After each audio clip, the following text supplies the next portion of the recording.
I assumed she was only attractive and gifted, but after I warmed her heart, she became the reason why people are still. Part 1. Icebreaker in the air at Halo Innovation's main conference on this planet. The room hummed, not from the central heating, but rather from the quiet murmur of department heads, project managers, and, around the polished mahogany table, senior engineers sat rigidly, their eyes focused on the big screen that showed a complicated. Blake Morgan stood at the epicenter of the Gantt chart, and her presentation was a scalpel. Each slide examined a company's inefficiencies with chilling accuracy. Budget overrun, missing deadline, quiet voice without accent. Project Chimera's QA bottleneck causes a 17% delay throughout the room. Cascade, she said, indicating a red bar caused by insufficient resources. Allocation. And she took a moment to allow the quiet to hone her next point. Blake didn't follow the usual communication channels, and the QA head visibly sank in his chair. Look in his direction, her dark eyes keen as the data is scanned by obsidian shards. The second fault was that her tailored charcoal suit was as spotless and uncompromising as her attitude, with her brown hair pushed back in a. Halo's most clever and ruthlessly efficient project was severe, which did not highlight the sharp angles of her face. The manager is a natural force that produces outcomes and suppresses all emotion. It would be an understatement to say that she was emotionally inaccessible. She was frozen in Prada. The door at the rear of the room flicked open to see a shaft of brighter hallway light, and a little change in the mood, turned, then abruptly returned to Blake, cautious not to overlook a crucial detail in the new arrival. Yet despite Avery Sinclair's rigid focus, he moved with a subtle confidence that attracted notice. It felt like sunlight as the newly appointed CEO slipped into an unoccupied chair close to the door, where her arrival had not yet been reported. Her golden hair was carelessly collected at her as she abruptly spilled into a dark dungeon. She wore a clean white shirt underneath a fitted dress, and her nape caught the overhead lights, but unexpectedly vivid azure blue jacket, adding a pop of brightness to the otherwise subdued hues of the space. Blake, her large, perceptive eyes were absorbing the situation with great fascination. Stiff stances, tense shuffles, and the overwhelming skill that exudes from the woman in charge of the room. And then Avery grinned, not just a courteous CEO smile, but the kind of grin that appeared to come from a warm, sincere, and deep inside sun. Disarmingly bright, it softened the piercing intelligence in her stare and wrinkled the corners of her eyes. To be honest, the type of smile that seemed to need permission in a professional situation, especially one. Blake Morgan, who is presently dissecting her, didn't hesitate to acknowledge Ava's presence with the only indication of disturbance was a slight tightening of her jaw and a flutter of her eyes toward the entrance, which led to an approximate yearly loss of $850 in prospective sources of income. She finished looking around the room, momentarily focusing on each chastened department head's suggestions for her tone challenged anyone to ask the questions about restructuring, which are listed in Appendix C. The typical paralysis of a post-play presentation is a thick, unpleasant silence, shuffled reports, avoided eye contact, and mentally calculated the consequences for their teams, and then a warm, clear voice broke the silence I was in, won everyone's attention, even Blake's, which were suddenly narrowed and completely focused. She leaned forward slightly, putting her elbows on the table as she turned to face Avery. Her engaged and open expression was really comprehensive. Miss Morgan, thank you. Thank you for the clarity with which Blake's eyes fixed the QA bottleneck. You pointed up the communication protocol problem, and in your professional judgment, she used the most significant adjustment we could make right away would be to have her tilt her head slightly in gratitude. Blake observed the new CEO, a young, bright woman, for a beat in order to begin minimizing that loss. Looked at her with a sense of intensity that was distinct from Blake's typical fear or resentment. Blake adjusted her stance infinitesimally, which was unsettling. She said bluntly, being even more strict, if possible, adherence. There are published protocols that, when followed, are effective. It is ineffective to add another level of control without upholding current standards. She made the adjustment to meet Avery's, looked straight at her own IC, which is cultural responsibility. Her eyes briefly shifted, almost imperceptibly, to the QA head before returning to Avery at the top. Blake Morgan had just subtly informed the new CEO that her leadership team was failing throughout the room. But Avery didn't flinch. Instead, her smile grew stronger and more intense. She maintained Blake's demanding gaze while being amused, fascinated, and definitely flirtatious, head cocked slightly. She repeated the accountability at the top, leaning back her gaze and letting her words linger in the air.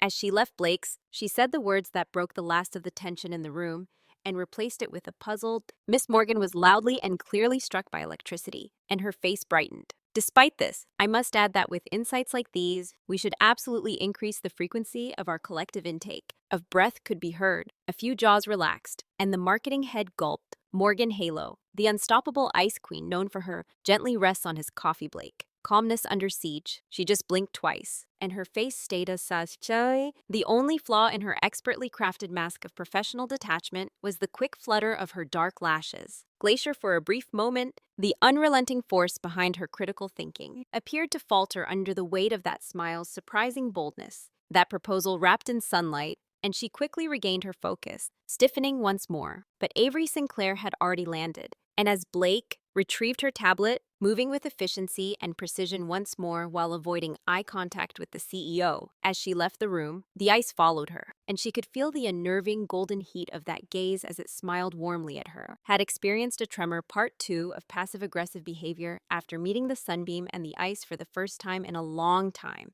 The cold balance Blake Morgan valued in her work life was broken by emails and post-its. The following morning, it showed up with a little, flashing neon square instead of a big bang of paper stubbornly holding onto the middle of her spotless 27-inch monitor. Blake briefly forgot the color of her perfectly prepared black coffee in her palm as she hesitated. Of pink, typically used for tropical cocktails or highlighter pens, assaulted her senses. It was a derogatory reference to the her name slid and looped confidently across the smooth gunmetal gray of her workstation. She appeared to be mocked by her handwriting, which was completely unlike the neat block print of business memos. Yesterday's talk was more enlightening and colder than my ex's heart. Amazing. My comments on Appendix C are included. Blake's jaw tensed as though they were only known by their nicknames, as though the CEO's handwritten remarks on staff monitors were routine. Procedure. She grabbed the post-it off her hands and saw that it had a somewhat waxy touch. Email providing basic clarifications regarding her competent restructure idea. She crumpled the pink square, but the post-it was something else entirely. It bounced off the rim and missed its target.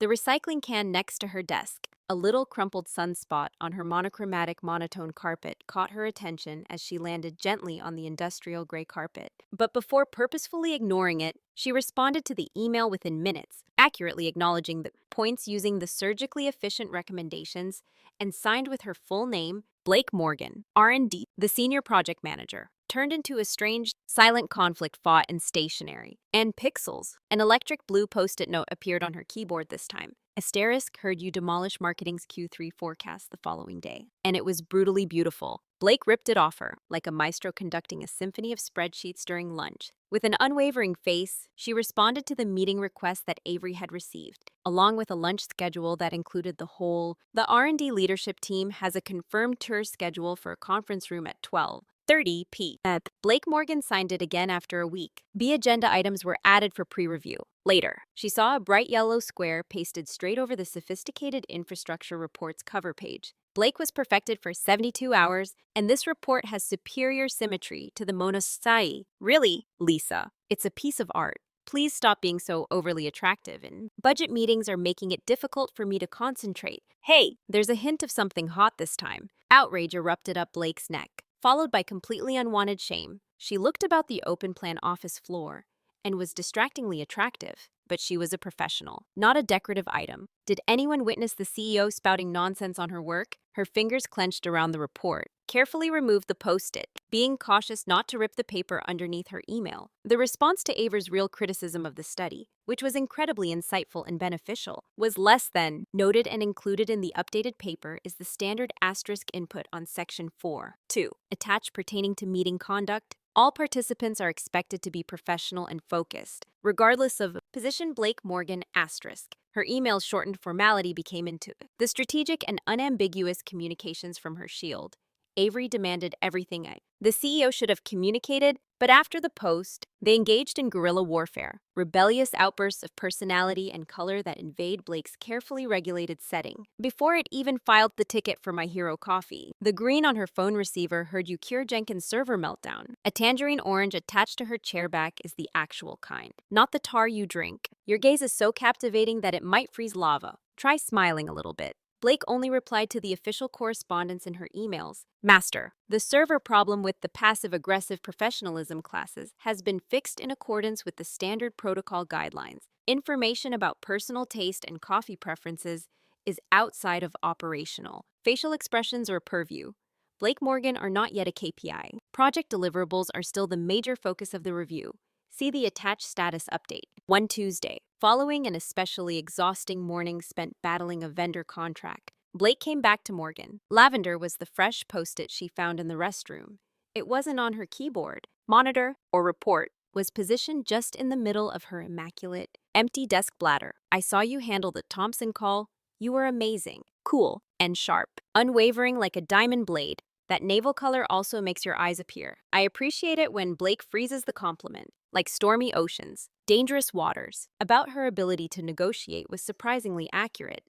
Everything else was pure flirting, raging seas, perilous waters, and temperatures that range from. This time, her cheeks were flushed with rage, and she looked about the office suspiciously. No one seemed to be paying her any attention as it buzzed along with its regular activities. Her fingers shook a little as she reached for the note. It felt heavier than the others, and she felt the need to bite or crumple it. Was overwhelming right first, and her fingers began to close before stopping, though the looping calligraphy was bold and intimate, and the lavender paper felt smooth against her skin. You were amazing with a swift, deliberate motion. Blake opened her desk's top drawer, which held extra USB drives. She put the emergency aspirin and spare charger in a neatly ordered area. She placed a lavender post-it note flat in the front, and then she slammed the drawer shut, making a louder sound than she had intended. In her own words, she did not immediately respond to Aver's official email regarding the Thompson deal that day. Instead, her response was prepared and red-drafted, with some that were too aggressive and others that seemed suspiciously like concession remove. Hours later, she finally sent the contract modifications for Miss Sinclair Thompson. Completed and countersigned, the vendor has accepted the project's updated SLA. Regarding Blake Morgan, the timing is still on track.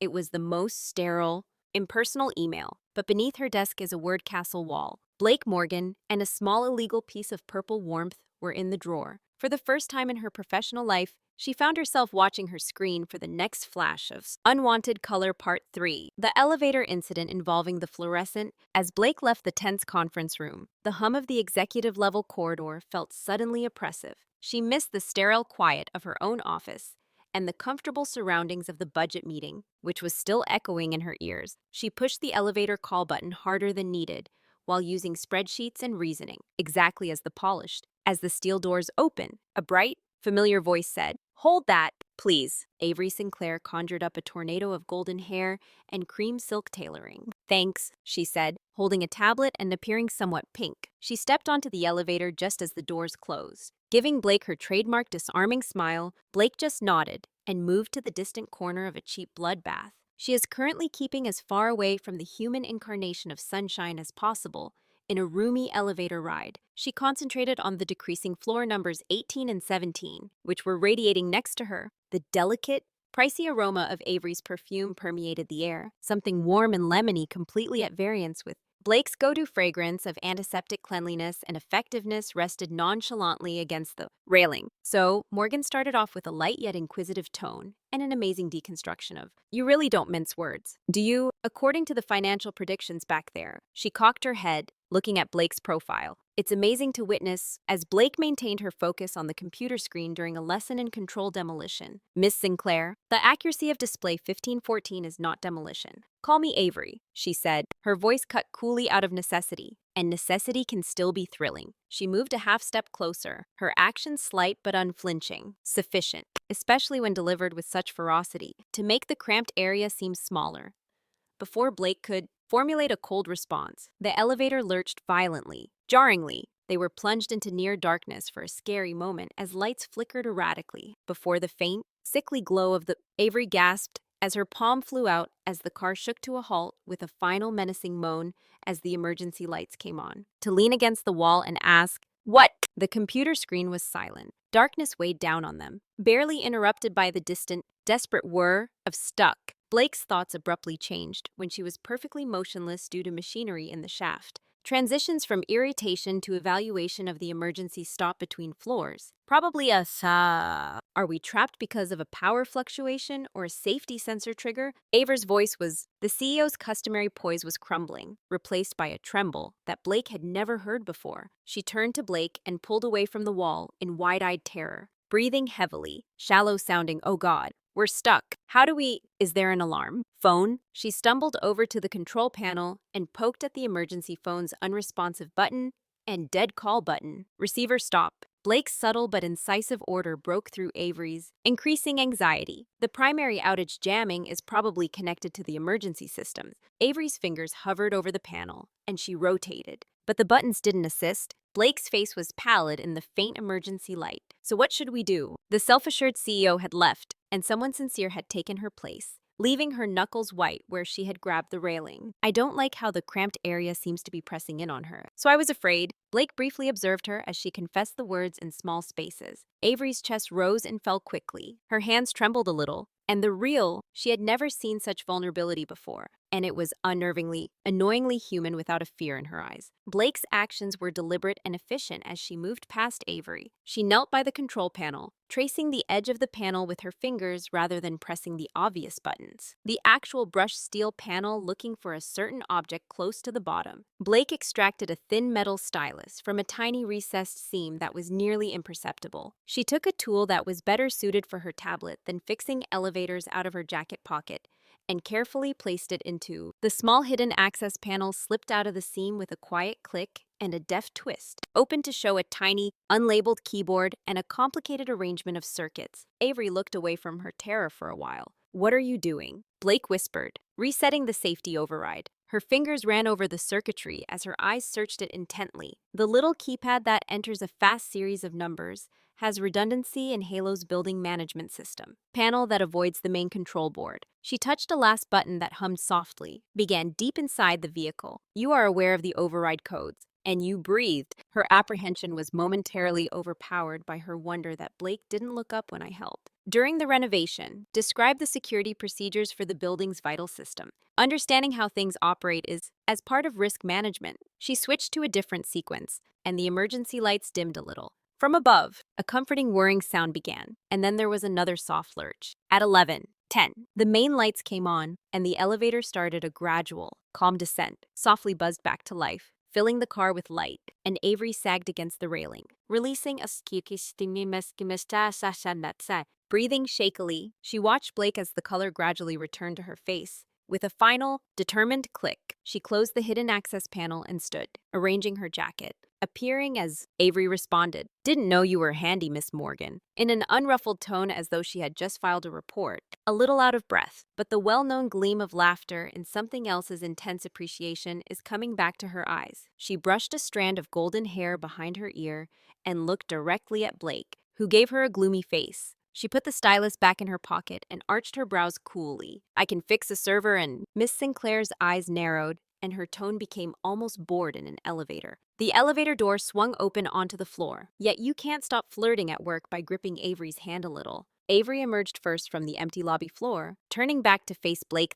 She had a radiant, challenging smile that was brighter and wider than. Never fully recovered from the experience, she leaned nonchalantly against the doorframe, stopping it from shutting completely. "Who says?" she retorted, her voice trailing off. "I want to stop," she said in a low, private voice that seemed to reverberate in the still foyer despite its gentleness. The implicit challenge hung between them like static electricity for a heartbeat longer before Blake's cold stare turned. It left Blake standing by himself as she left, her Louboutins clicking a self-assured beat on the glossy floor. Elevator. The aroma of citrus warmth still present in the suddenly oppressive air that the frost had just come into contact with. The Ice Queen and Blowtorch sensed an unquestionably hazardous thaw starting. The stamped invitation fell like a grenade onto Blake's desk somewhere in the middle of Part 4 of the charity event. Blake Morgan is kindly invited by Innovations, disguised in a cream linen halo, to the annual Children's Tech on Saturday at 8:00 p.m. The Ritz-Carlton. Blake hosted the foundation gala black tie. "Take it up?" She noticed the graceful writing and the implicit anticipation, and right away classified it as a non-essential social obligation with a high likelihood of being forced to communication with management investors. And she wrote the email of rejection. "Miss Sinclair, thank you for being so professional and polished in just a few minutes. Unfortunately, I am unable to attend the Children's Tech Foundation Gala due to prior commitments. Sincerely, Blake Morgan. I hope the event will be a success for the organization." Senior Project Manager R&D sent a file that was marked as done, and she became fully involved with. The clean glow of her display serves as a pleasant barrier against the complex schematics for Project Chimera's beta launch. 2 days after thinking of golden-haired cause and beautiful ballrooms, engaged in a complicated code review, a familiar, before the gentle knock on the door. There was a subtle flower aroma and a warm citrus scent. Blake didn't have to glance up to see who had thrown the long shadow that was now resting against her doorframe when she opened her office door. Promises, Blake. Avery's tone was lighthearted and full of laughter. Blake spoke slowly. Avery looked up from her screen, standing there in the late afternoon light coming in through the window. Behind her, but instead of her typical power suit, she was wearing well-fitted pants in a deep charcoal color with a sharp, to highlight her slender figure. She wore an open white shirt underneath a waistcoat with the same charcoal design. The effect was effortless, unquestionably sophisticated, strong, and somehow personal. Her golden hair was a little... She held up two long black eyes that were tangled and full of challenge, and a touch of something else. Fortunate tickets in envelope-shaped boxes. Avery proceeded to fully enter. Her arrival to the office without waiting for an invitation instantly reduced the amount of space available for my previous commitment, entailed getting an additional ticket, and she purposefully put one box on Blake's desk next to her in the corner. Keyboard. And I'm determined to pull the building's most capable individual out of her cave and into a... Blake looked at the ticket box and then back at Avery amid a room full of people who needed a reminder of what genius looked like. My email was noticed. Miss Sinclair, and it was smoothly interrupted as I leaned forward. Her hands were slightly braced on the desk, but her eyes were direct, unblinking, and overruled. Come on, Blake. It's awesome what the foundation does for a good cause. Work, and to be honest, her face was dotted with a slow, secretive smile. I need a date with taste. Someone who won't bore me to tears, Blake said, receiving a wink that shot an unwanted shock down his spine. Talking about yacht lengths or hedge funds, she said, her voice trailing off a little, almost intimate. Who knows how to break through Blake's typical repertoire of cold retorts, abruptly insufficient. The apparent disrespect for her refusal, the brazen arrogance. Avery's appearance in that suit was confusing. This is highly inappropriate, she said, controlling her voice. Tighter than planned, is it? Avery's finely formed eyebrows sprang up, inviting a valued worker to speak on behalf of the business at a significant charitable function to promote teamwork, external relations. She straightened her grin, and she looked triumphant. Suitable other from the fact that she swept her gaze across Blake's stark black, with undisguised gratitude. I'm feeling that you'll clean up brilliantly. Turtleneck with pencil skirt. Don't be late. I'm in the lobby at 7:30. She turned to go, but stopped at the door, looking back over her shoulder, her face softening almost imperceptibly, in an attempt to win Blake over one evening. Blake watched the black box as it seemed to throb with quiet challenge as the door snapped shut. She looked over her previous promises. As she looked at the team spirit schematics on her laptop, she remembered the lavender poster concealed in her drawer and a rendezvous with taste. The words were hauntingly true, and Sinclair saw her for what she really was. Blake was both frightened and fascinated by her in a way that no one else dared, and against every logical fiber of her being. Blake also didn't own a gown. The idea felt strange and constricting. Rather, she went to a custom tailor who specializes in exquisitely subtle men's clothing, and she chose a fabric that was the outfit is a blend of wool and silk with a little shine, and the unfathomable blue of a midnight sky. The jacket had peak lapels that provided flair and was neatly nipped at the waist. The trousers had a flawless, flowing design and a hint of aggressiveness without being overt. Standing in front of the mirror, Blake felt strong and armored. The outfit was finished with a clean snow-white shirt with onyx cufflinks. She was reduced to a sharply elegant essence, and the tour had just nodded a devastating Miss Morgan. She entered the Ritz-Carlton foyer at exactly 7:29 p.m. with a sparkle of approval in his eye. The low buzz of conversation, the clinking of glasses, the aroma of pricey perfume, and she saw Avery right away in a column of glistening liquid silver satin, a brilliant figure in polished marble, with her hair falling in loose waves over one naked shoulder beneath the chandeliers. She was chatting animatedly with a group of... Avery turned as the older gentleman's chuckle rang out bright and contagious. When her eyes finally found Blake in the foyer, everything came to a halt. The animation that was drained from Avery's face replaced her smile as it froze in mid-sentence. Her eyes expanded in sheer startled immobility as she moved slowly and purposefully, from Blake's black Oxford sleek tips to the pants' exact line across the stark white shirt to ultimately lay down on the midnight blue jacket with its pointed lapels framing the face. Her lips slightly parted, and for a brief moment, the color appeared to disappear from her cheeks before quickly returning. A slight flush. She merely stared at Blake as he met her without moving or breathing. Look at a glimmer of something dangerously near fulfillment warming her chest. The click of her heels reverberated in the abrupt hush as she approached her beneath the chilly cloth. "You're late!" Avery, who seemed to be surrounded by it, finally managed to speak. Her eyes were quiet, and her breathless rasp was totally lacking in its typical playful leet. Focused on Blake's large, unnaturally dark eyes, Blake took a sharp look at her slender. She halted in front of her at precisely 7:30, and you appear to be sufficient. Avery's trembling laugh was completely different from her normally assured chime. Sufficiently, she shook her head in a slow, stunned motion, looking back at Blake. Blake! The jacket's sharp cut across her shoulders and the line of her throat above the white collar. Morgan. You look like she inhaled the name, which sounded like a discovery, seemed unable to find words that were strong enough,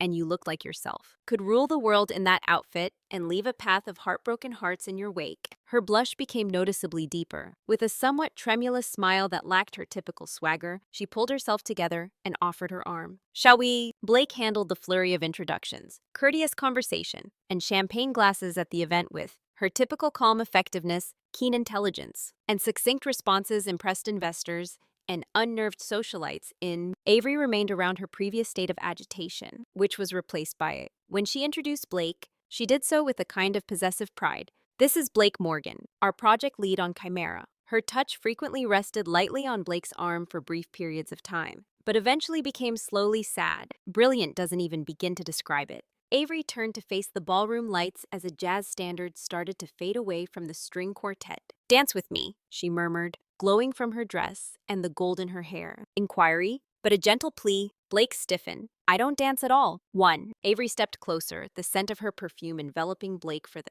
foundation for keeping me from crying. Her eyes were hopeful, and her grin was tentative, looking for Blake's face. "Please." While the chandeliers and music swirled about them, Avery stood in front of her, glowing and anticipating, a wordless challenge matching the elaborate patterns on the polished floor. Blake felt the strain and the scary pull of closeness from one she'd issued in the office. Her hand moved nearly spontaneously, hovering just over Avery's little back. Avery then walked into her hand delicately landed on Blake's shoulder as space closed the gap. They swung in a sluggish, uncertain motion more like dancing then. Blake was rigidly, keenly aware of the fact that she was changing weight more than any formal stride. Of Avery's hand's warmth passing through her jacket's soft wool, the satin's gentle touch on her pants, startling closeness of Avery's face. Their gazes locked, and the conversation of the. In that moment of suspension beneath the brilliant stars, the gala dissolved into a distant hum. Avery's eyes held a query as the sunbeam, Ice Queen, and chandeliers existed in a delicately charged silence. Blake had never witnessed such vulnerability, and his own mask felt dangerously thin, her painstakingly built fortifications quivering beneath the weight of the unsaid tension between them. It wasn't even an official embrace or a kiss, but it was the first time Blake Morgan let someone get near enough to feel the subtle, indisputable warmth behind the frost that hung thick with potential. Long after the music stopped and Avery hesitantly took the. Blake whispered, "One dance," shattering the enchantment with a little harsh voice. When Avery's smile appeared, it was slow, deep, and had a 1 hour, "Then I'm leaving." "Victorious deal," she muttered. Far greater than any boardroom victory. Blake's captive was still being held for an hour, and they both knew it was already 8. Part 5 of the falsehood involved a gradual change between casual Fridays and more serious sentiments. Initially, a tectonic plate was grinding beneath Halo Innovations' glossy exterior. Blake's casual Fridays required her to switch out her razor-sharp charcoal pairs well with dark-wash denim, a black jacket with structure, and her boots were polished to a military sheen, and her armored suit was only somewhat lighter for Avery. One Friday, she appeared in Blake's department, the R&D maze of white bars, a burst of color and tenderness. In a thick butter yellow, humming servers, and perennially agitated geniuses, she appeared to be wearing a knit sweater that seemed to glow on its own and incredibly silky gray pants. Avery announced that she was having a loft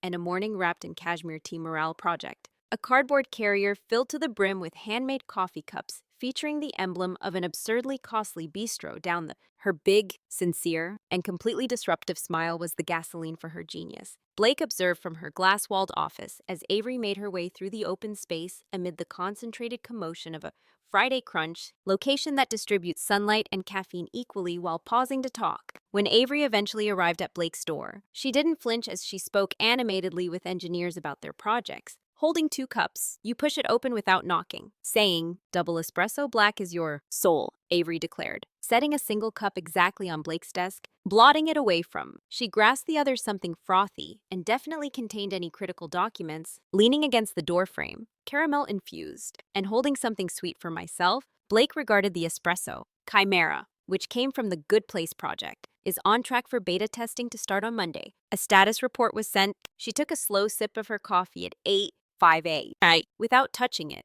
I know I studied Blake's face carefully as my eyes swept over the cup's rim. Raj tilted her head, but her description of the possible user interface friction spots was a bit too brief. Explain your reasons to me. The CEO question was valid, and it was also given with a look that suggested Avery understood why Blake had downplayed Raj's worries. Even though they were legitimate, Blake had to make her decision and ideas clearly because Raj's presentation had been disorganized and rambling, and rational Avery listened carefully while posing thought-provoking, difficult queries that demonstrate she not only read the paper, but also comprehended the underlying technology, which was gratingly stimulating. Thus, this became the new beat and began to show up in R&D not only on Fridays, but apparently whenever she got some free time, which Blake, a CEO, suspected was produced with the intention of promoting cross-departmental. In actuality, it was Avery Sinclair circling Blake Morgan. Not teamwork or synergy, she would drink her wonderful coffee while perched on the edge of an empty desk close to Blake's office, asking him what he thought of. She began working with the R&D team on everything from the ergonomics of the new seats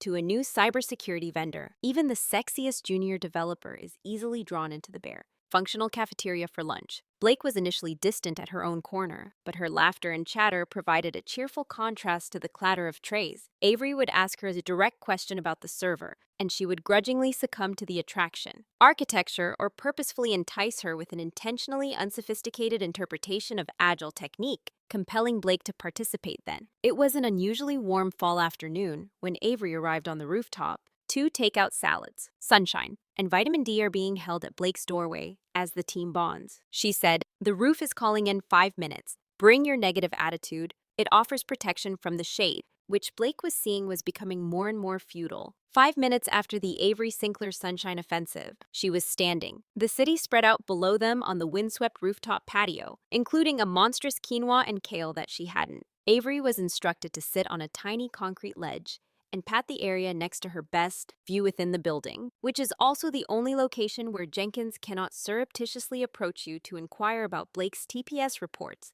For a few minutes, they ate in remarkably comfortable silence, while keeping a careful distance from one another and observing that before Avery gently pushed her shoulder and murmured, "Okay, Ice Queen," clouds scuttled across the skyline. Less CEO, more. Avery, truth time not related to work. What's the book that truly moved you? And don't mention the server maintenance manual. Blake gazed. The query felt like he was biting a piece of kale with needless intensity. "I don't have time for frivolous reading," she said, lying as if she were breaking open a sealed vault. Phased and countered. Everyone has time. Even if you're a sci-fi fan. Fantasy thrillers in which the serial killer is well prepared. Smiled and said, "I'm sure you enjoy a well-planned murder." Blake's lips twitched imperceptibly, and she acknowledged historical histories. In particular, the descriptions of intricate logistical operations and the siege of Leningrad Shackleton's expedition. Avery blinked. "Okay," she responded softly, displaying a sincere interest in her eyes were unexpected, but they somehow matched the ruthless effectiveness of she nibbled into her salad.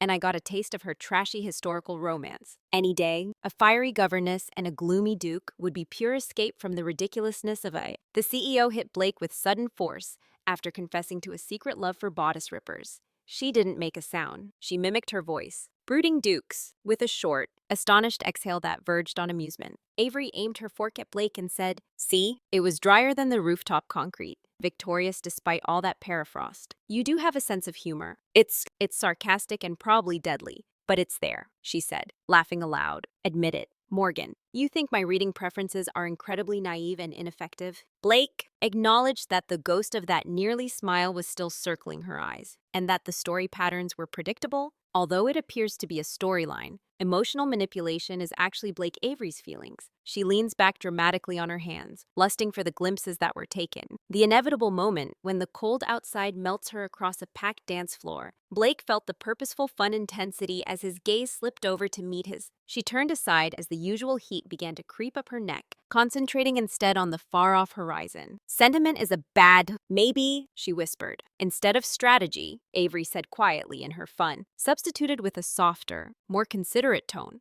But occasionally a plan is required, a little difficult, even though Shackleton needed his crew to trust him. After that, the talk flowed more easily, and they exchanged sarcastic remarks about awful client proposals that were written by a monkey using its feet, indicating a shared contempt, seeking inspirational posters, and found a startling similarity in their love of drab British humor. Blake found herself making sour remarks that caused Avery to snort her pricey coffee, to which Avery retorted. Blake listened to her wild stories from her early startup days with rapt stoic attention as they collected their trash before departing, and Blake noticed it with an honest, unguarded smile. Reacting to Avery's most recent joke about the board's fixation on beanbag chairs by spreading across her own face, it was brief and vanished nearly immediately after she replaced it. Typical expression of indifference, but it had been present below as soon as Blake's. The quiet hum of the R&D floor moved Jenkins as the office door closed behind her. Looked at Maya, the chief UX designer, through his monitor. Did you notice that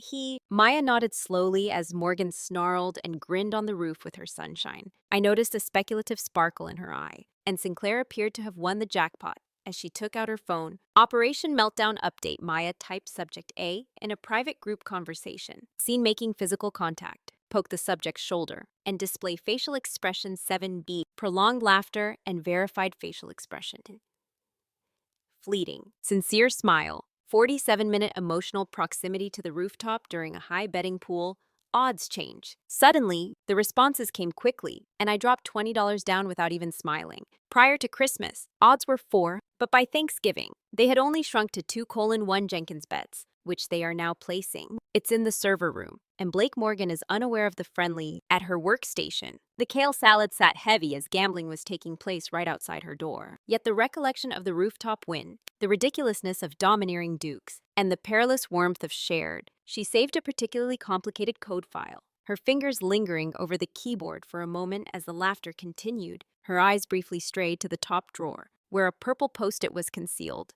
The frost wasn't merely breaking, it was deliberately escaping a continuous golden attack, and sensing the seismic upheaval, the betting pool modified its chances once more. The lack of softness and 6 sick days was evident, like a crucial server failing. Offline, the regular hum was disturbed by the absence of Avery Sinclair's luminous energy. Blake initially observed in the eerie silence of her email inbox that there were no casual follow-ups from Halo Innovations, meeting invitations with vibrant colors and subject lines such as urgently discuss Jenkins's existential dilemma and maybe lunch, just the typical barrage of vendor inquiries and project updates, stark and impersonal, followed by the formal notice that the CEO was leaving the company due to illness, which caused a cascade of. Blake rejected the worries and rumors that were rife in the company discussion. Avery Sinclair buried herself in the complex details of the Chimera Beta rollout with her typical efficiency, possessed the constitution of a very healthy golden retriever, and she recovered by tomorrow. However, the next day, Maya from UX appeared anxious as she peeked inside Blake's office. "Hey Blake, any updates?" Avery totally abandoned our sync call, which isn't typical of her. Blake. She shook her head, keeping her eyes fixed on her screen, and giving the UI backlog top priority, told her to calm down. Miss Sinclair would reschedule by day 3 if she could. Blake saw that the quiet was more like a physical emptiness than an absence, and she began to examine the inside. Avery's status is still firmly set to out of annoyance with the directory. It was nonsensical since I became nauseated, but there was also a slight, unwanted jolt of uneasiness. Schedules were thrown off, and late that day, an email did not arrive from Avery, but from Evelyn, her constantly agitated assistant, Miss Morgan. "Sorry for the interruption, but Miss Sinclair is still not feeling well," the doctor affirms, and is trying to work remotely in defiance of medical advice. She is requesting the completed Q4. She referenced infrastructure budget predictions, but I can't seem to find the most recent version. Do you happen to have it? Evelyn. Blake tried to work while staring at the email, which was easily accessible. Naturally, she was obstinate and unyielding, even when it went against medical advice. Instantly, Sunshine Blake opened the document and attached it with a turt. She hesitated when she saw the attached Q4, Infrastructure Budget version 7. 3 final. With her fingers hanging over the keyboard, she wrote in form despite her instincts. Miss Sinclair that getting enough sleep is a better way to recuperate than trying to do administrative work, while requests for February will not be fulfilled until she has received medical clearance. Morgan felt oddly careless when she sent the move, but it was professional. An hour later, she was still worried about making sure her leadership wasn't jeopardized by bad decisions. "Thank you, Sent," Evelyn said, complaining about Morgan's. She acknowledged that her bedside manners needed improvement, but she did inquire whether you knew the server's exact model number. I replied her, "No, you absolutely would not know that offhand." Into "Please Sleep, Blake," referring to the cooling units in Data Hall B. Did not know the model number, but she was aware of the serial numbers, maintenance plans, and ideal ambient temperature for optimal performance. And she was aware that Avery was using this as a pitiful, blatant ruse to get it to was really irrational and upsetting, and the picture wouldn't go away. In certain cases, Avery Sinclair's lively and overpowering personality was reduced to frantic perplexity. It was ineffective for an impersonal apartment to obstinately try to negotiate server specs while her body was failing her. Undignified Blake discovered that she had to leave work at precisely 6:02 p.m., which was unusual, and naturally, she drove to an unfamiliar place rather than her own clean, austere condo. Moving an upmarket grocery store, she acquired goods with the same resolute accuracy she used to project ideas. Using organic chicken, ginger, garlic, onions, and clear restorative broth. She chose in particular over-the-counter drugs that are effective without. She even picked up a box of extremely expensive honey because she was so sleepy. Avery had previously shown a preference for infused throat lozeness during a meeting, and the last item was a USB disc with Avery had aired the full Blue Planet BBC documentary series a few weeks prior. Blake had sneered at the time about David Attenborough's voice being a soul-stirring voice and calming fish. Now that she had paper bags, it seemed like an essential part of the rehabilitation process, and Blake sat outside her car. Avery's construction of a sleek, contemporary high-rise in the middle of a city was an unreasonable and unprofessional border. Infraction of the highest degree. She should have texted Evelyn or left the luggage with the doorman, but instead she did not. She moved rigidly, her face so intimidating that the doorman only nodded her in the direction of the elevators after she authoritatively and coldly stated Avery's name and apartment number. The ride-up was quiet and uncomfortable as she stood in front of door 32A and took a big breath, steadying breath that failed to stop her heart's tumultuous pulse, knocked silence, and then faintly shuffled through. A wide, fever blue eye stared through a chain-secured opening in the door. Surrounded by pale, flushed skin, Avery's typically flawless golden hair was buried in a massive, worn-out-looking Harvard with a twisted halo surrounding her face that stuck to her temples, thick wool socks, and a jacket that engulfed her body. She blinked in bewilderment. Her eyes were clouded, and her voice was a shaky, unrecognizable rasp. Blake whistled inwardly as she coughed a hard, racking sound. "What?" Blake bluntly remarked. "Evelyn implied your recovery strategy was suboptimal." Avery looked as she held up the bags as proof that I brought necessary supplies. Her tone challenged Avery to contradict. Incredulous, she unhooked the chain and opened the door slowly and mechanically. The flat behind her was dimly warm, and she was totally resting against the frame. Bright and surprisingly cozy, with bookshelves brimming with a little mismatched furniture. Huge, slightly threadbare rug that had a subtle scent of herbal tea and lemon cleanser. Sick Blake clicked on the hardwood floor as she slipped into her boots. Avery gestured feebly down a short corridor while continuing to stare at Blake, not waiting for an invitation. "Where is your kitchen?" she asked. "Blake, you act like she's a delusion caused by a high fever down there." "Didn't have to. I know Blake vanished into the kitchen, but it was neat but had evidence of recent haphazard usage of a single sink cup. She began working with merciless efficiency while there was an open box of Kleenex on the counter. After carefully washing her hands before handling the broth components, she unpacked a pot and discovered water that had been measured. As she watched, Avery moved and pulled the hoodie tightly over herself. You cook," Blake said, moving about her kitchen with the same level of concentration she had when she was serving, layering the hoarseness with raced incredulity. "I follow protocols." "Blake." Finally, the ginger was chopped with startling speed and accuracy. The immune system depends on dietary sustenance. However, this broth has been shown to have therapeutic qualities. She didn't check, and Avery coughed once more before falling onto a stosk. "It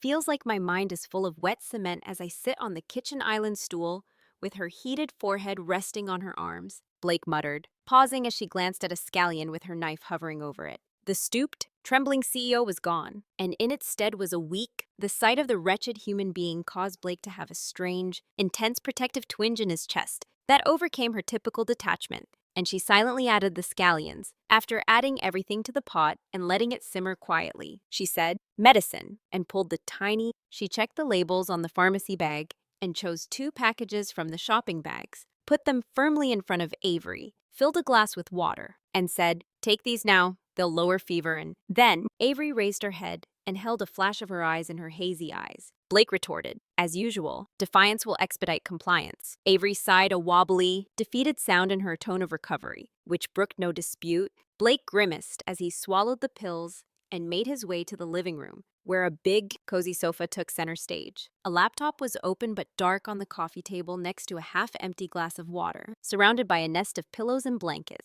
Blake's lips thinned as she found the remote control amid a mountain of discarded tissues, put in the USB disc, and turned on the big wall-mounted TV. The calm opening music of A Blue Planet filled. David Attenborough's soothing narration played as Avery shuffled into the room behind her. Leaning, she watched Blake operate her entertainment system with unsettling skill against the doorframe, saying, "You brought documentaries? Really? You said it's palliative." A faint, disbelieving smile graced her brittle lips. "Effects," Blake stated rigidly, averting Avery's eyes as she focused her analytical eye on the blanket nest. She started adjusting the cushions after realizing they were flat and haphazardly placed. Quick, effective motions that plump up and stack to provide the right lumbar support, with head elevation. Ideal placement enhances comfort and respiratory efficiency. I observed a sluggish stupor. As Blake finished, she collapsed onto the sofa, feeling a surge of warmth that had nothing to do with the temperature, rebuilding her sickbed. She whispered in a voice heavy with fatigue, "Drem Morgan, I didn't know you made house calls." Additionally, Blake was so grateful that he finally looked at her, correcting Avery's eyes. Despite the intense lighting, her face was wide and incredibly soft in the TV's dim light, and her cheeks were flushed. Blake's defenses were undermined more successfully by her posture's vulnerability than by any flirty post-it. "Never could I don't," Blake said in a lower, rougher than normal voice. A final cushion was carefully and seemingly automatically adjusted next to Avery's shoulder, her fingertips briefly touching against the cozy hoodie's material, just for obnoxious, upbeat CEOs who ignore fundamental health precautions and attempts at upkeep while in a delirious state. The words were incisive, but the action, the meticulous adjustment of the pillow, unquestionably tender. The brief contact made Avery's breath catch, but she didn't grin. This time, she simply stared at Blake, her eyes searching and deep, full of an unfiltered, genuine emotion that made Blake's. The only sound coming from the kitchen was the gurgle of the simmering soup, which caused her own breath to seize in her throat. Blake's speech, which described deep marine vents, broke the intense focus as she suddenly cleared her throat. "In 20 minutes, contact broth will be ready," she said as she turned to face the kitchen. "Trying to get some slumber as you need to get away from the room's overwhelming vulnerability."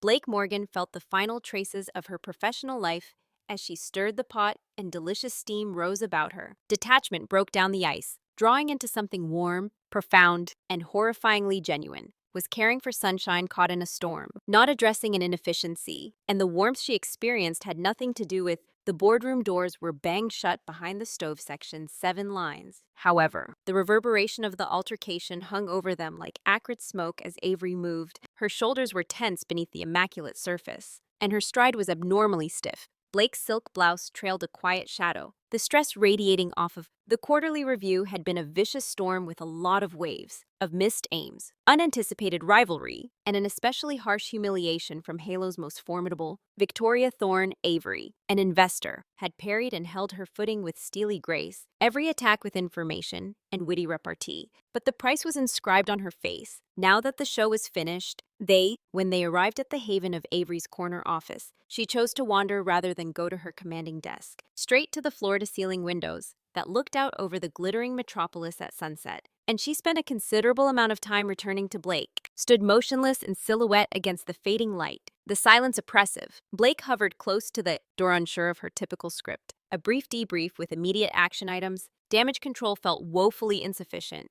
She had never seen Avery so tense, concentrated, and even amusing. Avery's palm trembled as she raised it to touch against the cool glass, and her slight hunch over and posture revealed. Avery Blake started speaking. Crushing weight, the unnatural stillness that felt like the calm before an implosion. Thorne's objections were cautiously neutral, but the Q1 estimates remained solid. Mostly just stop, Avery muttered. It wasn't a loud word, but it cracked like a whip in the silent room, her shoulders hunching even more. Please, don't repair. Blake went silent for a minute, chastened, and she watched in silence while Avers, with his head down, he let out a single, sharp cry that was swiftly suppressed, followed by a ragged, Avery took a breath, and then her hand dropped down as the tight position broke. Her other arm encircled her waist tightly, perhaps in an attempt to physically grasp the glass, creating a slight mark, herself together. Her shoulders first trembled in silence. Then as the violence increased, the tears weren't gentle.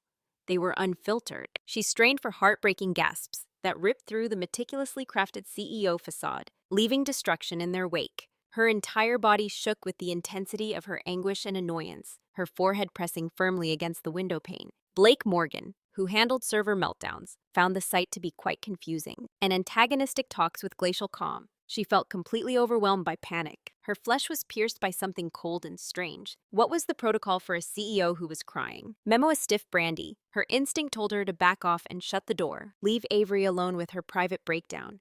It was safe and professional. But she remembered the lavender post-it. You were amazing. Her feet wouldn't move. Recalled the brittleness and fever-bright fragility in Avery's eyes in her apartment. Avery and her distance from one another. Their connection on the rooftop, their shared laughs, and their unguarded smile. Blake took one cautious step forward, then another, and it seemed like a chasm. The sounds of Avery's tears filled the large office, providing a devastating contrast to the city's apathy.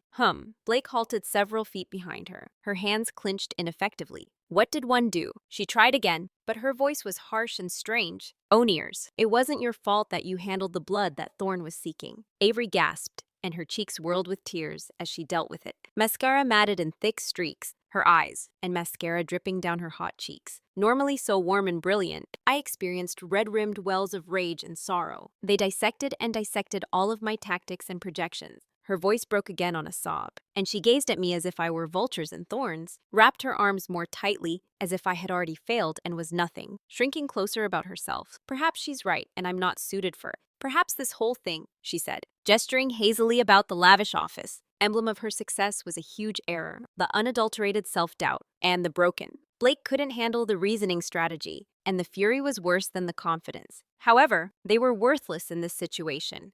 Blake wasn't certain she needed something else, motivated by an impulse she didn't entirely comprehend.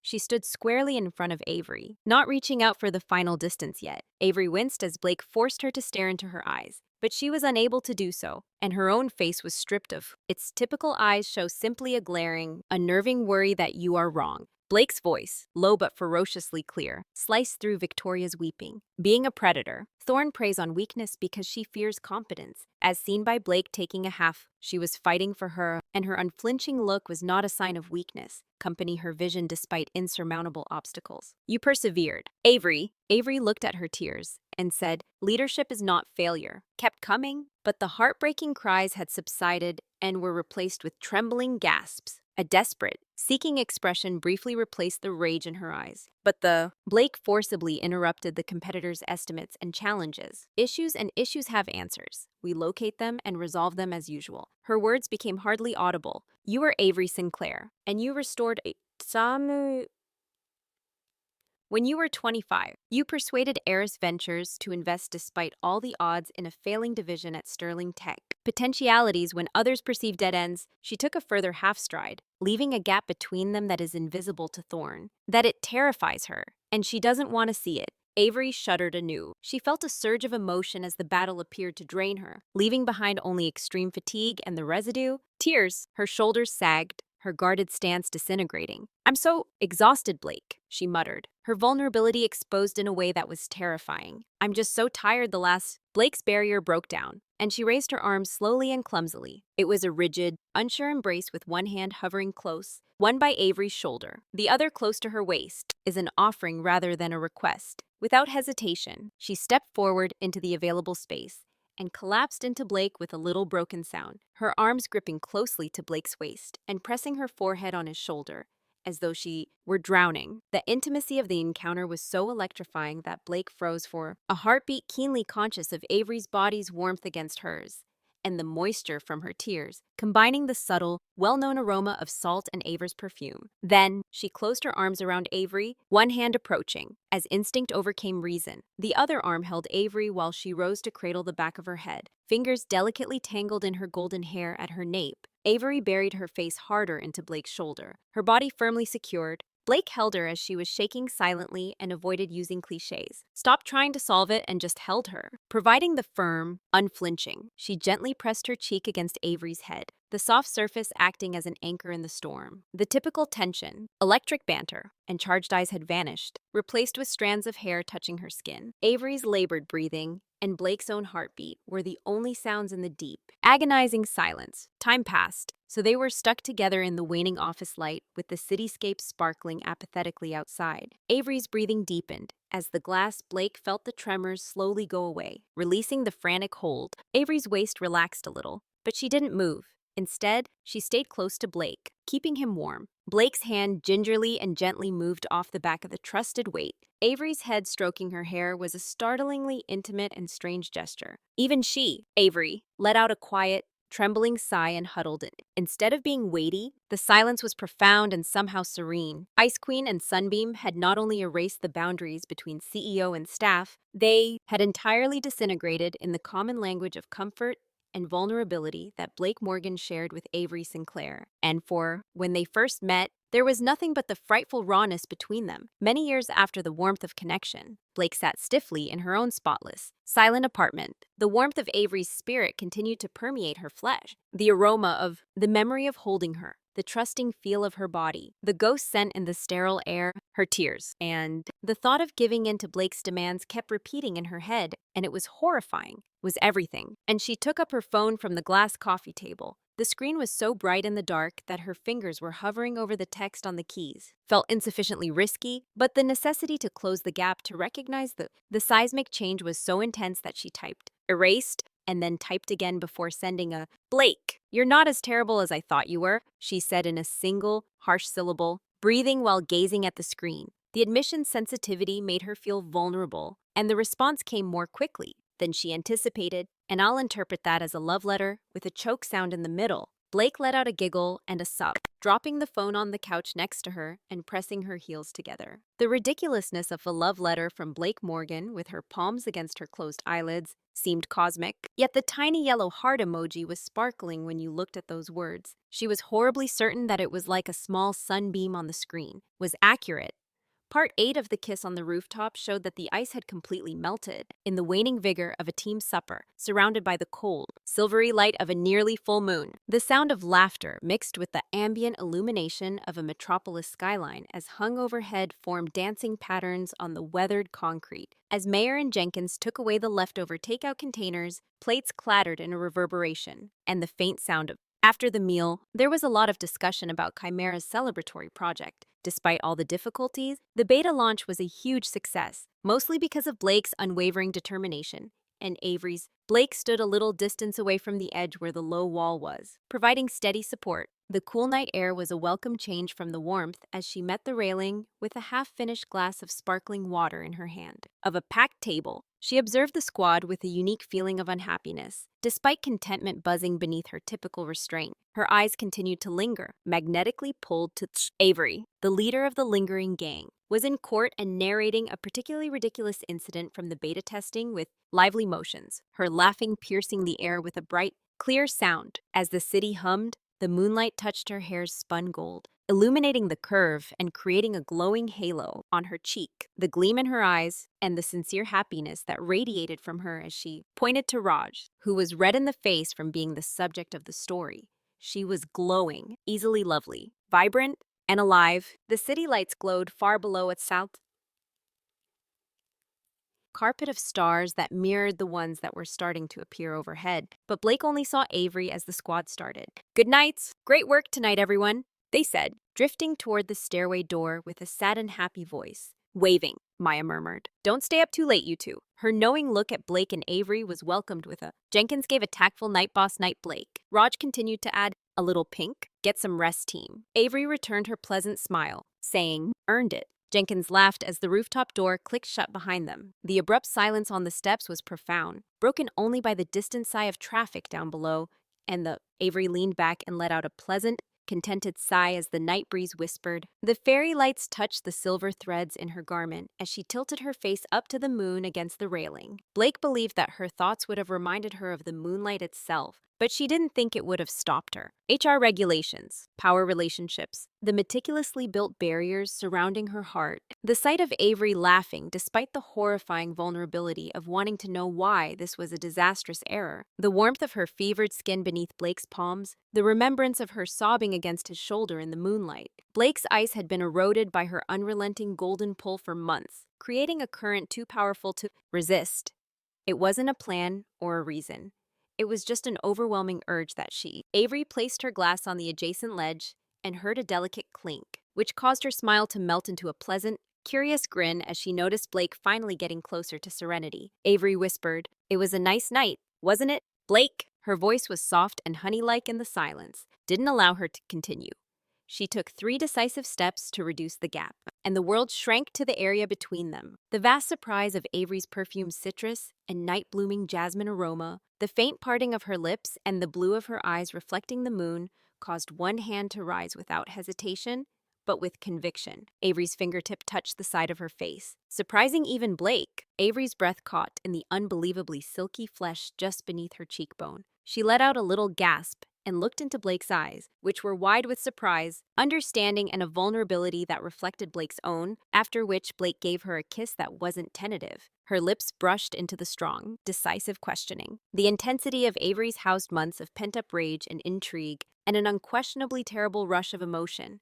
It was a collision-cool night. It was the softness beneath Blake's lips that yielded to the abrupt, startling warmth of Avery's mouth. The faint tremble that went through Avery's body as she froze was the flavor of champagne and her distinct sweetness for a minute before melting into Blake's mouth and kissing him softly, muffledly, with her hands that came up to grab hold of Blake's fitted jacket's lapels.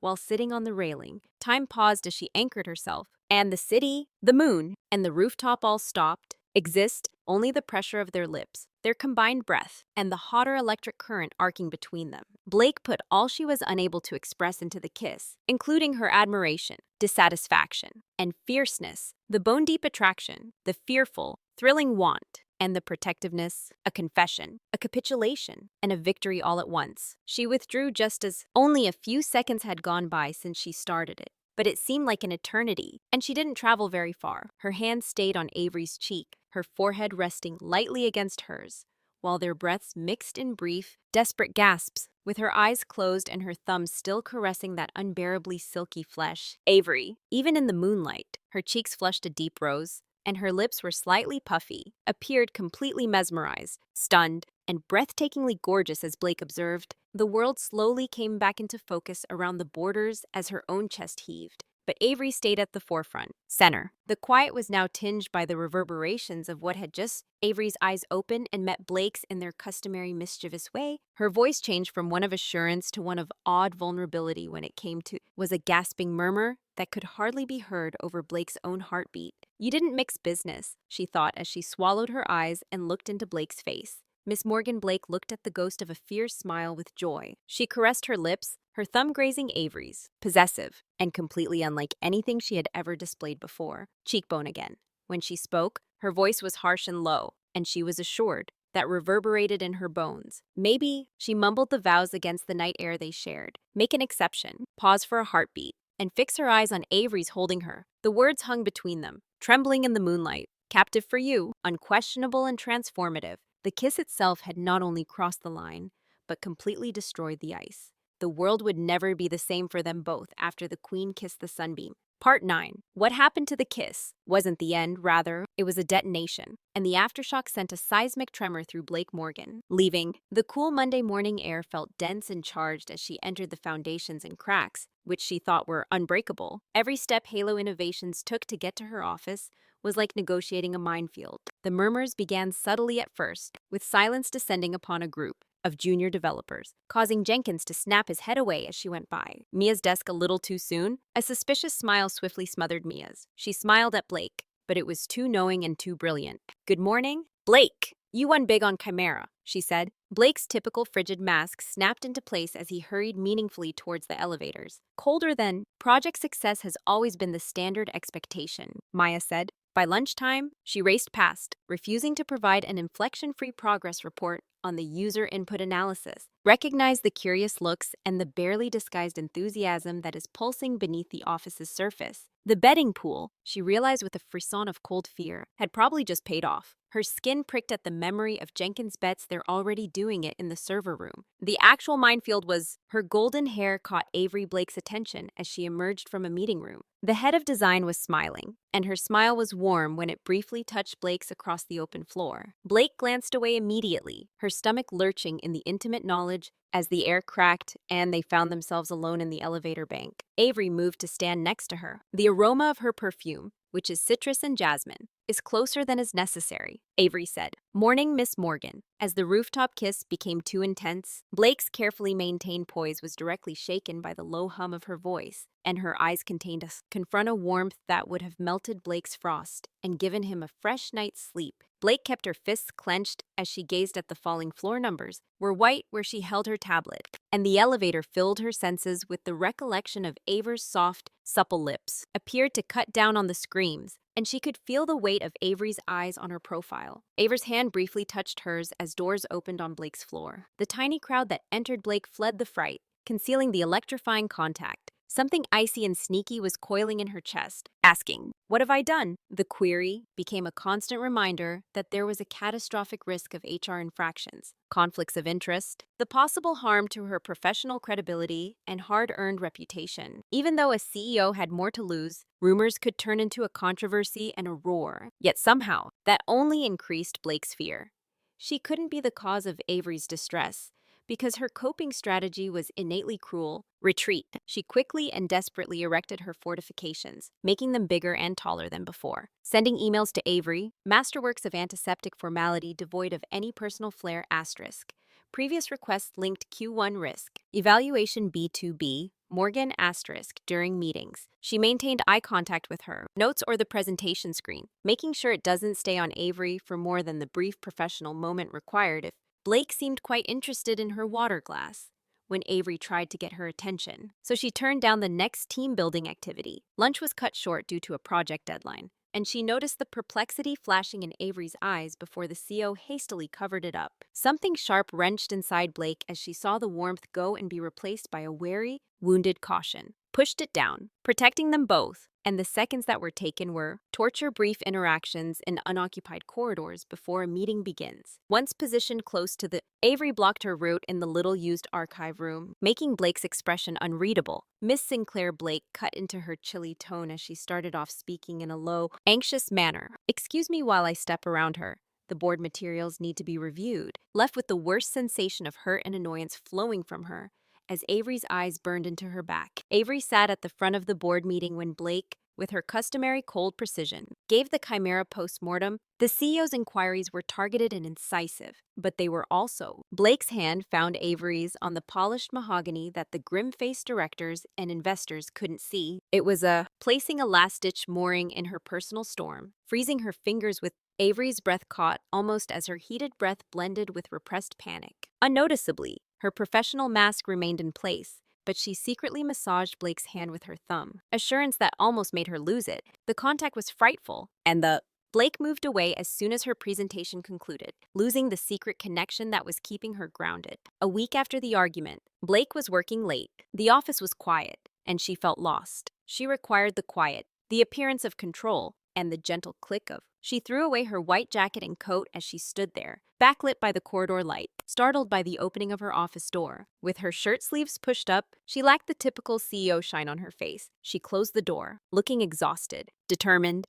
and completely devoid of sunlight. She didn't sit down as the click behind her echoed quietly in the new tension. Approached Blake's desk, paused in front of it, and leaned forward with her hands resting on the cool glass surface. Blake kept her eyes focused on her monitor and her fingers just enough. "I'm finishing up the vendor contracts, Miss Sinclair, but I'm frozen over the keyboard. You need to stop." Avery's voice was stern, yet the word wasn't loud. This time, I trembled not with tears, but rather with repressed rage and unadulterated sorrow. Blake grudgingly raised her eyes and said, "Stop hiding behind titles and spreadsheets. Look at me slowly." Avery's eyes were stung by a physical assault that went beyond simple bewilderment. The words hung thick in the air as Avery said, "Betrayal. You kissed me. You kissed me like you meant it." Her voice said, atop a rooftop in the moonlight, "You created this glacier around yourself once more after it broke and you disappeared." She pushed off the desk, pacing a little agitatedly, higher and colder than before. "Path, you ignore me, scrutinize me during meetings, and write emails that seem as though they were produced by an AI designed to maintain the greatest emotional distance." So she stopped going back to, "Blake's eyes are flaming.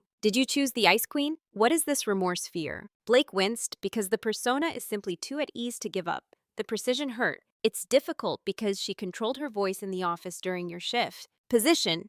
Avery laughed harshly and without amusement. "Do you think I haven't thought about— Do you believe I sent you absurd posts during our 6-month flirtation? Took you to a gala so you could witness my tears and cuddle me?" Her voice shook at the final syllable, revealing unbridled sorrow without— She took a step closer and looked at me, aware of the dangers but not sure exactly what I was doing or what I wanted. I knew the hazards Blake posed, so I locked onto her and wouldn't let her look away. "I considered them and concluded that you were worth every bit of the intricate mess." She said, "Did you kiss me?" in a terrifyingly vulnerable voice. "Was it just momentum? The moonlight? The success high? Or was it because you wanted me?" Blake felt the thin layer of her control crumbling beneath the question that hovered between them, which was intense and desperate. Weight of Avery's suffering, her personal anxiety, and the indisputable fact that had driven— It wasn't the moonlight, Blake whispered to her across the terrace, the truth ripping from her throat. Avery's breath seized in anticipation as she said, "It was you, it was always you." Lingering pain in her eyes. "Then why are you pushing me away with this?" "I'm hiding because I'm afraid." The rude, unfiltered statements shattered the—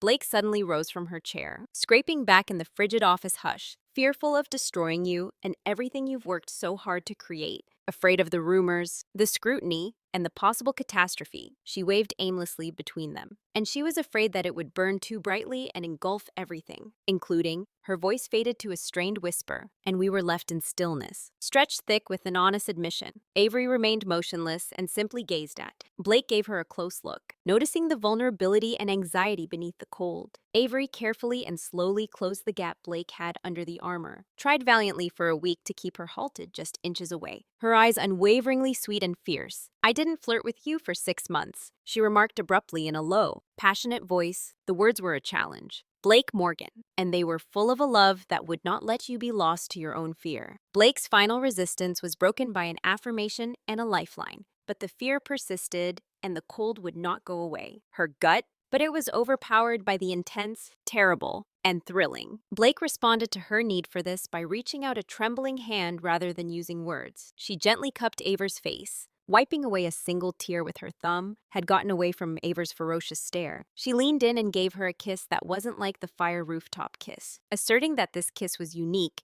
and that it was a pledge, an apology, and a surrender. Was incredibly gentle, deep and soft, releasing all of her fear. Desire and her newly discovered fearsome bravery into the relationship melted into it right away, her hands reaching up to grab Blake's shoulders in a tiny— As she kissed Blake back, she let out a broken cry that was equal parts relief and intense possession of what was now still loomed enormous, full of unknowns and complexities. Yet as they stood together in the silent office, Blake was convinced that whatever happened next, they would paint designs on the walls with city lights, confront it collectively. The terror had not gone away, but it had at last been matched by the unrelenting golden warmth of Avery Sinclair's Love Part 10. Early morning light, icy hands, and a warm heart flow through the floor to Halo Innovations windows, which are painted with gold stripes on the polished. Blake Morgan was standing at the head of the meeting table, intently watching the quarterly projections on the screen, voice as calm and accurate as ever. Broke down the numbers, identified potential dangers, and provided strategies with—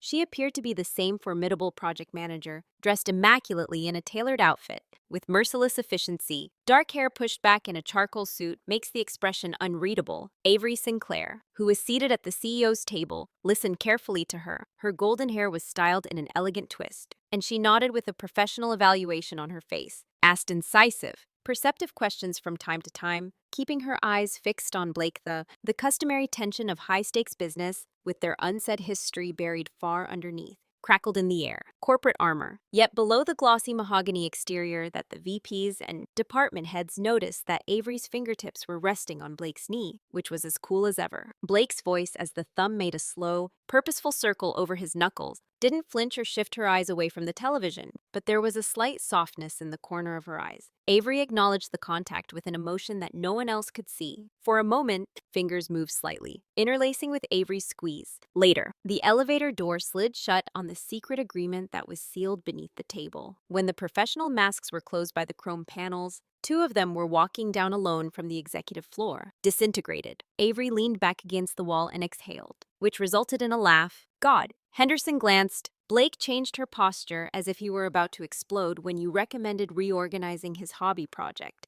A ghostly smirk appeared on her lips as she relaxed infinitely, saying, "He's been coasting on outmoded metrics for 18." Someone had to say it for months. She moved closer, attracted to her like a magnet. The hand, warmed by Avery's previous contact, came up to tuck a cue. The gesture of returning the errant gold strand behind Avery's ear was surprisingly compassionate. Avery leaned into the contact, her smile turning. In sharp contrast to the lady who had just been breaking down budgets, the remaining traces of CEO intensity are chased away by my bright light. Guardian of corporate resources, she whispered, lowering her voice. Someone must prevent the CEO from causing us unnecessary financial ruin with the private register that vibrated in the enclosed room. Blake responded. Team building retreats to Tahiti, yet her eyes were gentle and focused on Avery's face when the door slid and the elevator pinged to announce the lobby. Avery's smile persisted as Blake's hand slid open and her posture snapped back into its effective confined lines. However, it gradually changed to the CEO greeting the receptionist as they passed outside in a professional and approachable manner. Hours later, Blake kept a cautious, colleague-appropriate distance. As she worked on a challenging coding task, the light from her monitor highlighted the concentrated lines on her face as she sat at her desk. The open-plan office was filled with the soft sound of late afternoon footsteps, approached with her usual assured gaits. Avery paused next to her desk with Morgan. Avery's voice was exactly level from CEO to employee in the file folder. She put the folder in the updated timeline for the Vega integration, which requires your final approval by the end of the day. I knew exactly what Blake said in his inbox, but he didn't immediately look up. Her fingers were flying across the computer, so I'll give it priority. She lingered for a